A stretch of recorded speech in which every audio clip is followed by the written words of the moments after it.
Christ. And when I first thought about tonight, I thought, how excited people are going to be. I get to preach a message on genealogy. And that just thrills people to no end to be able if most people who ever decide to read the Bible through in a year get to the 5th chapter of Genesis and stop. Because so-and-so begot so-and-so, who begot so-and-so. And you kind of wonder, is there any significance to reading these names and to getting through? Well, I've got to be honest with you. I in my study this week, as I was looking through the genealogies, and if you have it, did everybody get a handout?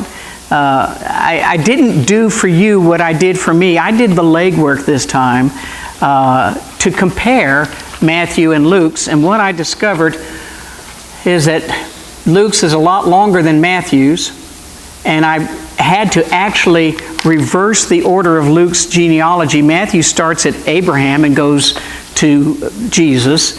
Luke starts at Jesus and goes to Adam. And they're all in reverse order. But from Abraham to Jesus, I wanted to see where, because I had heard, and you have probably looked at it and seen that there are actually a lot of differences in the two genealogies. Only Matthew and only Luke give us genealogies of Jesus Christ. But buried within these genealogies is some really incredible stories. And that's kind of what I want to share with you tonight, the stories that are related to us from the genealogies. So if you have your Bibles, you can kind of just glance at Matthew for just a second. It's the first chapter. It's the very first thing. It's how he begins his gospel. He says, the book of the genealogy of Jesus Christ, the son of David, the son of Abraham. And then he starts in verse 2 and goes from Abraham forward. In Luke, it doesn't occur until the 3rd chapter. You get past the nativity, you get past his infancy, you get past the return to Nazareth. You get all the way to John the Baptist's ministry, before he then shares with you, after the baptism of Jesus in chapter 3, he shows the genealogy right after his baptism from verses 23 through 38. And again, it's just a list of names as you glance at it. And I'll be honest, most time we just kind of skim the names, don't we? Just kind of go over them. But I discovered some very interesting things in these genealogies. First off, as I indicated to you when I showed you the list, one's longer than the other. Luke's genealogy is different from Matthew's. In fact, the divergent begins at David. That from David forward, they're both different. And the reason is, in Matthew's genealogy, the genealogy of Jesus is traced through Solomon. And in Luke's, he's traced through Nathan. Now, I just wanted to confirm something, so I looked it up tonight and made sure. Nathan and Solomon were brothers of 4 that were born to David from Bathsheba.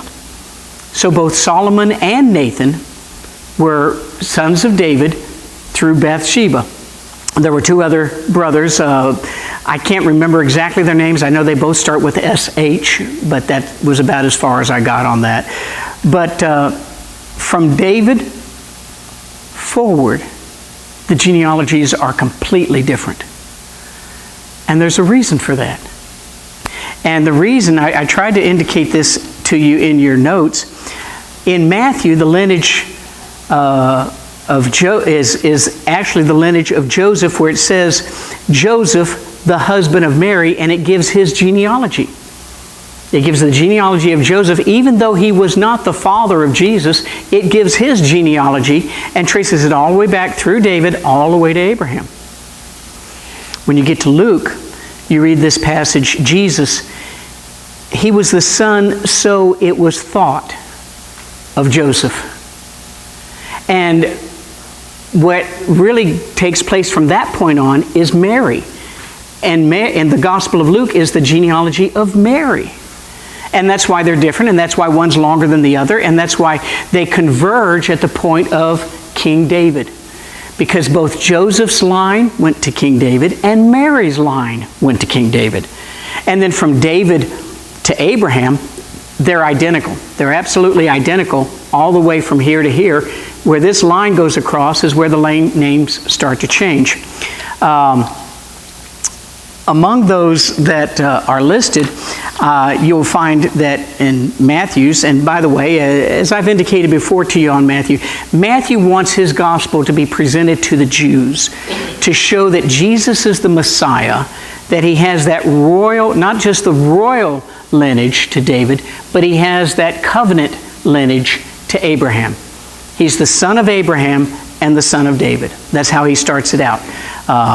The book of the genealogy of Jesus Christ, the son of David, the son of Abraham. He wants you to know that Jesus came and that his earthly father, his Joseph, his adopted father, was of David and of Abraham. In his genealogy, it lists all of the kings of Judah. Why? Well, stands to reason. After Solomon, when the kingdom divided, all the kings of Judah came from the same family. They all were traced back to David. So all of the kings of Judah are found in Matthew's genealogy. You don't find any of them in Luke's. You know who you find in Luke's? I found this was interesting. I recognized a lot of names, and I got to looking at these names, and I thought, well, surely that's not who I think it is. And when I went back and looked, no, it wasn't the exact person, but it was people who shared the same name as the priest, Eleazar. There was a priest, Eleazar. The one that's in Luke's genealogy is not that priest, but he's named after the priest. Nahum and Amos are in the genealogy that's found in Luke. Now, it's not the prophets Nahum and Amos, but it was men who shared the name of the prophets, Nahum and Amos. Joseph, Judah, Simeon, and Levi are all found in Luke's genealogy. Now, it was not, obviously, Jesus came through the tribe of Judah. He didn't come from the tribe of Joseph. Well, he did come from Judah, but that's even a different Judah. But Simeon and Levi, those are all names of tribes of Israel. What you have in the lineage of Mary includes names of prophets, priests, and leaders of Israel. What you have in the tribe under Matthew are kings. And so Jesus, who came as prophet, priest, and king, had within his genealogy the names of prophets, priests, and kings. I just thought that was interesting. One of the, and I actually have an entire message devoted to this, but I'm not going to unpack this as thoroughly tonight. But in Matthew 1, in 3 through 6, you find women mentioned in the genealogy. Looking at verses 3 and following. Judah begot Perez and Zerah by Tamar. First woman mentioned. I found it interesting that Sarah isn't mentioned. Sarah's not mentioned. The first woman that's mentioned is Tamar. And Hezron begot Ram. Ram begot Amminadab. Amminadab begot Nahshon. Nahshon begot Salmon. Salmon begot Boaz by Rahab. Let me pause there. That's our second woman. You have Tamar, you have Rahab. Now, I'm gonna tell you, just so that as my disclaimer and caveat, I have no scripture for what I'm about to tell you, but I have read it in several commentaries. I've heard it on several different messages and occasions. But it seems that a lot of scholars believe that Rahab's husband Salmon was one of the 2 spies that was sent to Jericho. That when they spared her, one of them fell in love with her and married her and had a child, and that woman is now in the genealogy and the lineage of Jesus Christ. Oh, and yes, that is Rahab the harlot. A little bit further on, you see verse 5. Salmon begot Boaz by Rahab. Boaz begot Obed by Ruth. 3 women, Tamar, Rahab, and Ruth, are mentioned in Matthew's account of the genealogy of the lineage of Jesus Christ. That is irregular. That is not something you find very common. And in fact, Bathsheba isn't even named. She is referred to, though, as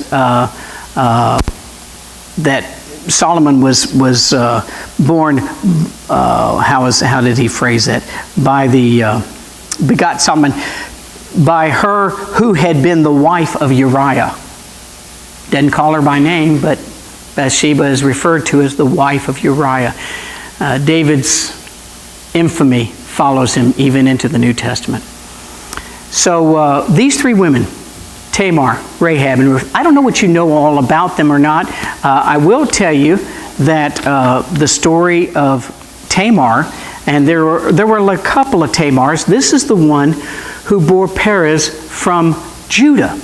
Now, before you gloss over that, let me explain. Judah was not her husband. He was her father-in-law.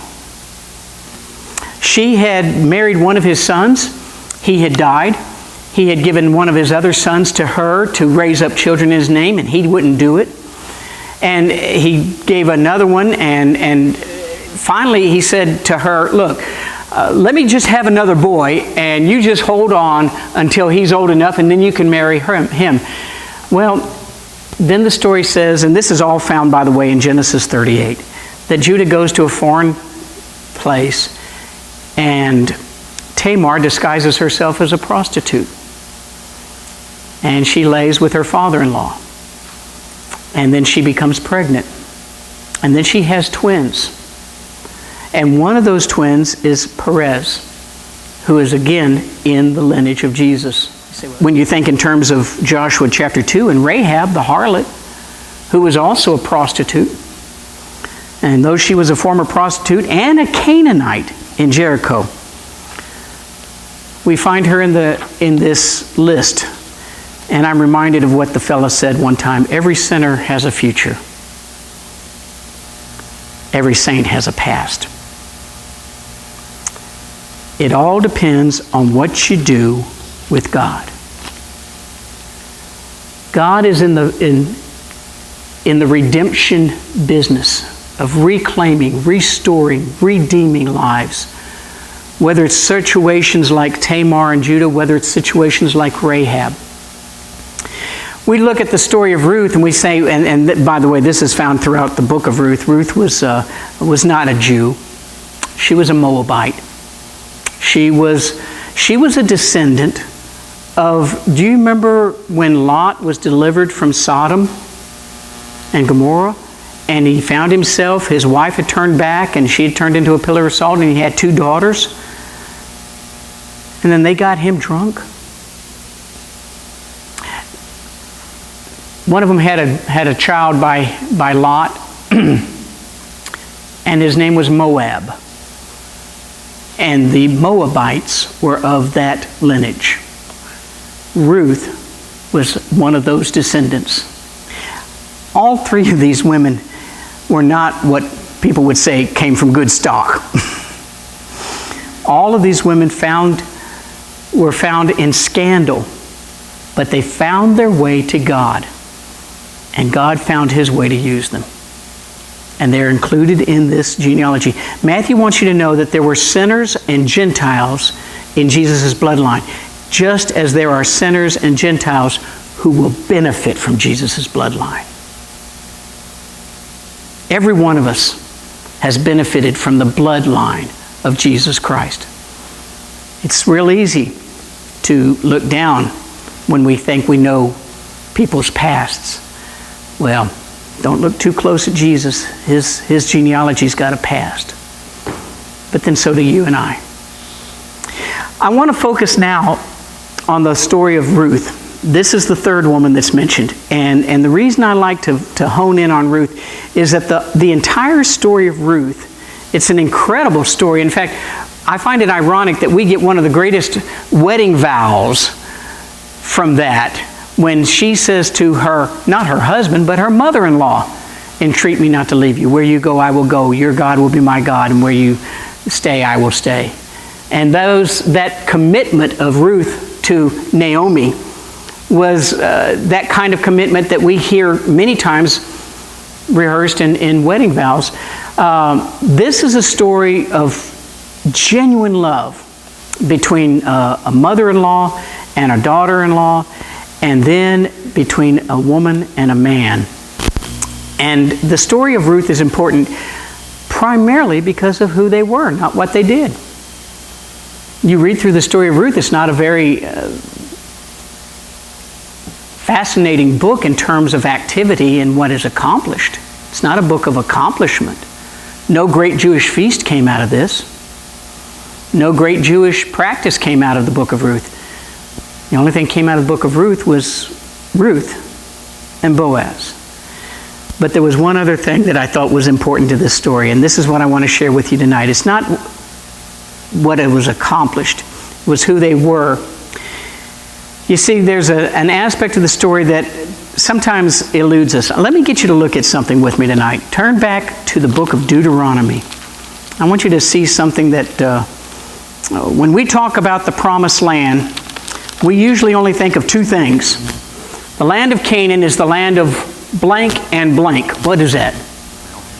Milk and honey. Well, read Deuteronomy 8, 7 through 10 with me and see what it says. Deuteronomy chapter 8, beginning at verse 7, "For the Lord your God is bringing you into a good land, a land of brooks of water, fountains and springs that flow out of valleys and hills." Verse 8, "A land of wheat and barley, of vines and fig trees and pomegranates, a land of olive oil and honey, a land in which you will eat bread without scarcity, in which you will lack nothing." That was quite a promise, and that was quite a description. That's the fuller description of the promised land of Canaan.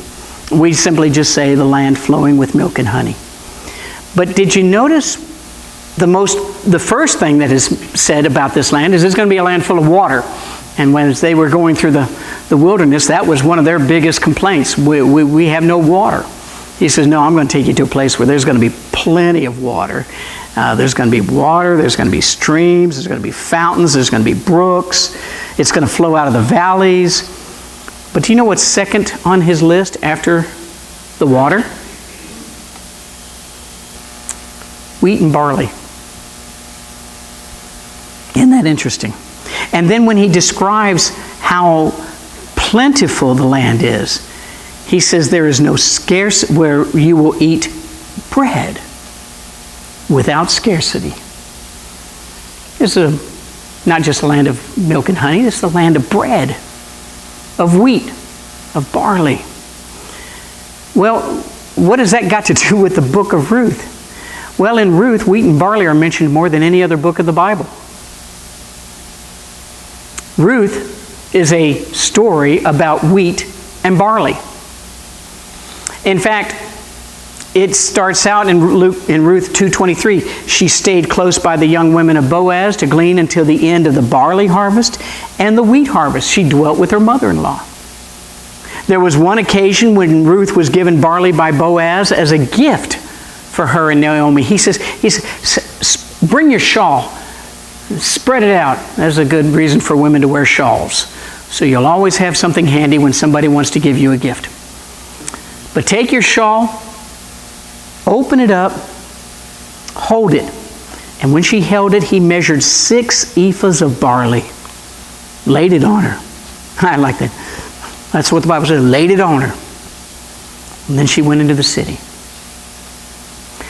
Ruth was about where they were harvesting what is needed to make bread. Barley is part of God's promise. It was part of his promise in Deuteronomy.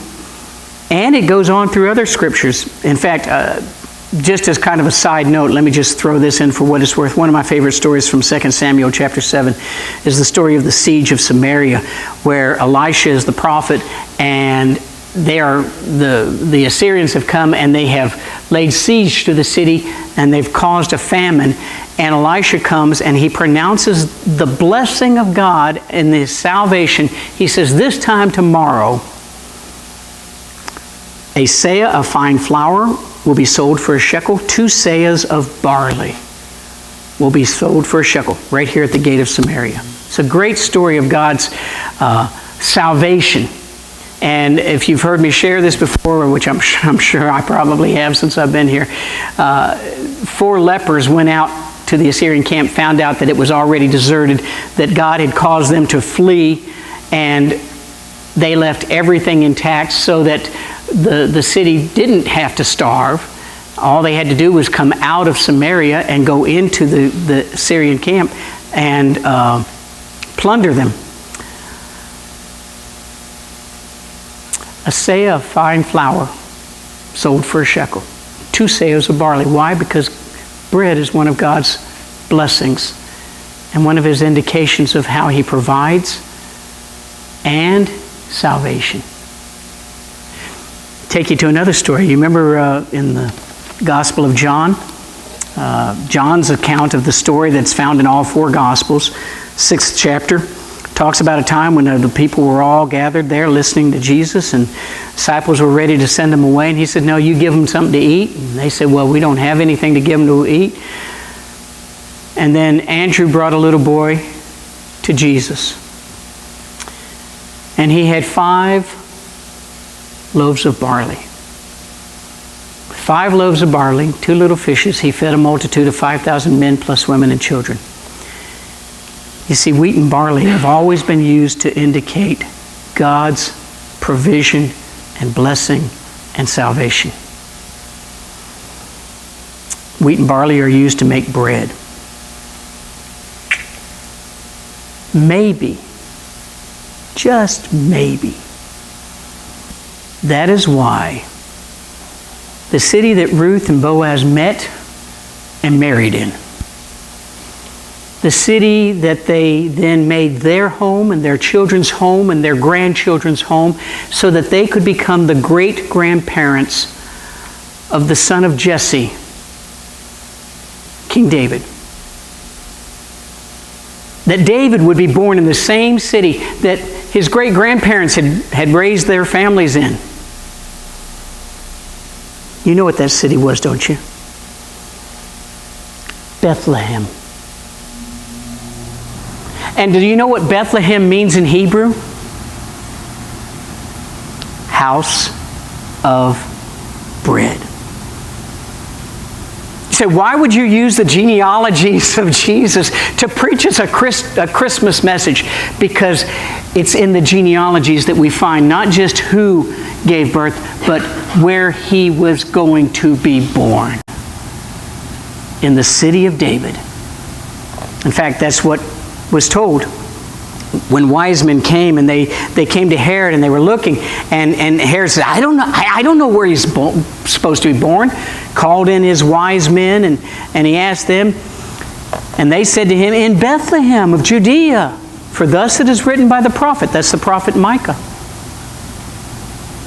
Hundreds of years before, Micah had already prophesied, but you, Bethlehem Ephratah, though you are little among the thousands of Judah, yet out of you shall come forth to me the one to be ruler in Israel, whose going forth are from of old and from everlasting. You see, there in the genealogy of Jesus, you find not just His lineage, you find the reason for the location of His birth. It's sad that when they came to Herod looking for it, they knew where to find Him. They just didn't go. They weren't interested in going and seeing for themselves. But some did, and Sunday night, I want to share with you about the only real witnesses of the Nativity. Luke describes them in Luke chapter 2, verse 10 and 11. We'll start it Sunday morning, because you see, it's the angels who come and appear to the shepherds. And they say, don't be afraid. Behold, I bring you good tidings of great joy, which shall be to all people. For there is born to you this day in the city of David, Bethlehem, a Savior, who is Christ the Lord. You see, it all comes around and it all fits. If you're willing to take the time and look at the pieces, you'll discover that the promise of God would bring a fullness to men's soul, and that would be the bread of life. He would call himself the bread of life. He would offer his body as bread to be broken and given to all. John 6:35, Jesus said to them, I am the bread of life. He who comes to me shall never hunger. He who believes in me shall never thirst.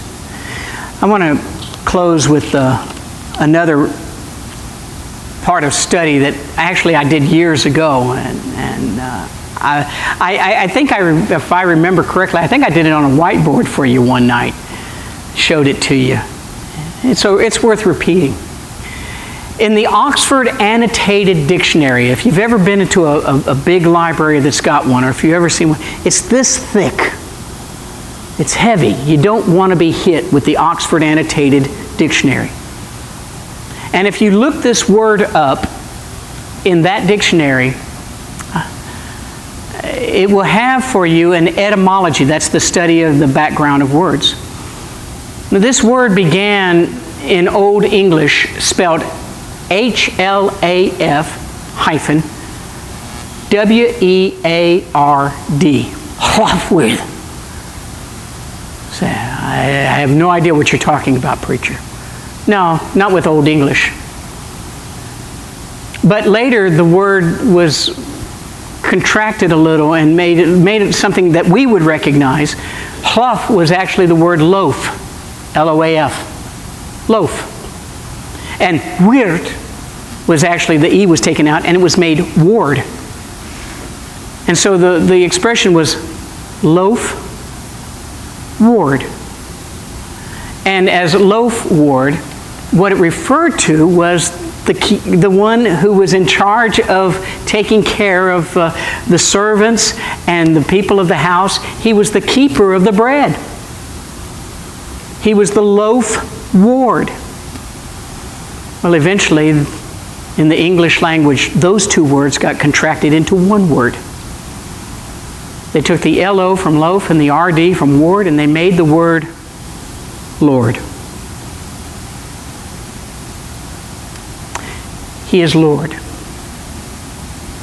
meaning He is keeper of the bread. And He's the bread. And He gives us the bread. Because bread has always been part of the promise of God. And it was in the city of David, the house of bread, that He was born. Let's pray.